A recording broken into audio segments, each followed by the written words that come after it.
This quick tutorial will show you how to find magazine and journal articles using the library's databases.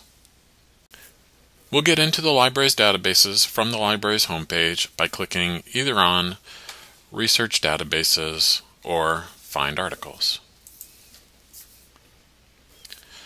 There are databases that cover a variety of topics.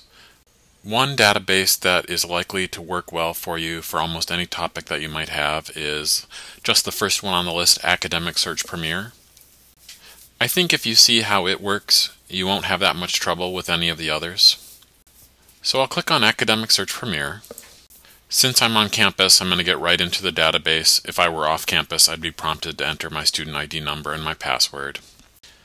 The database starts us off with a keyword search.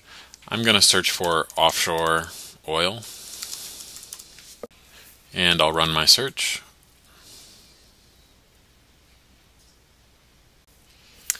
I got almost 4,500 results. I could start looking through my results, but this would be a lot to look through, and there are some good options on how to limit our search. Over on the left, there's an option to limit results to full text. Full text just means that we can actually get the entire article right here in the database. Most of the articles have a link to the full text, but if there's an article you want and there's no link to the full text, that means we can't actually get it here through this database. If it was the perfect article for you, then you should talk to a librarian. There's probably another way we could get it. But if you're pressed for time, or if you've got a bunch of hits like we do here, limiting to full text is a good idea. There's also results that go all the way back to 1953. For this topic, I'm going to want results that are much more current than that. So I'll just drag the slider over. I'll say like 2005.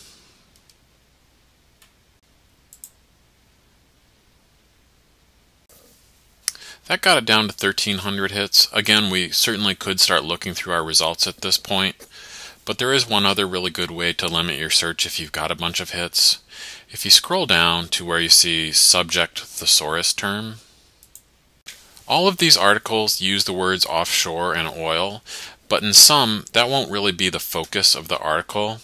If I click on offshore oil well drilling, that should limit it to articles that are truly about that topic. Now I've got a much more manageable number of results. As you scan through your results, if anything looks like a possibility, if you hover over the little magnifying glass, you'll get some more information about the article. If it seems like this might be a possibility for you, if you click on the title, you'll get still more information about the article, including the full abstract, which is just a summary of the article. Typically, you would read the abstract, decide if the article is of interest or not. If you want to read it online, you would click on the full text link. Another good option would just be to email the article to yourself. When you print, email, or save, the database will give you the option to have a citation included. So I've clicked email here, and then under citation format, you could just select whichever citation style your teacher has indicated. You can also bring up the citations by just clicking on the cite link. The database does sometimes make some errors with the citations, so double check their work carefully, but having the database create the citation will save you some time. I hope that was helpful. Remember that it was just an introduction, so if you're not finding what you need, please talk to a librarian. All right, thanks.